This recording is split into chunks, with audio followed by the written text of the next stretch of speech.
আজকে আপনাদের দেখাবো। দেখেন এই যে এই ছোট ভাই 11 বছর বয়সে সে একজন 26 বছরের মেয়ে বিয়ে করছে। এই ঘটনাটি ঘটছে গাজীপুর সখীপুরে। তো ছোট ভাই ভালো আছো? জি ভালো আছি। তোমার বয়স কত এখন? 11। 11 বছর বয়স? জি। এই পাশে তোমার কে? এই যে এটা আমার বউ। হাই হাই, কি বলো, তোমার বউ? জি। তুমি 11 বছর বয়সে বিয়ে করছো? জি। তা তোমার এই যে ফ্যামিলি যারা লোকজন আছে তারা কি মানছে তোমাদের বিয়ে?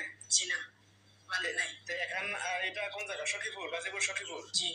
এখানে কি তোমরা ভাড়া থাকো নাকি? জি। আপু, বলেন। তা আপনার এই যে মানে আপনার ছেলের বয়স একজন মানে হাজবেন্ড আপনার, মানে আপনি বিয়ে করলেন কি বুঝছে আমার একটু বলেন তো।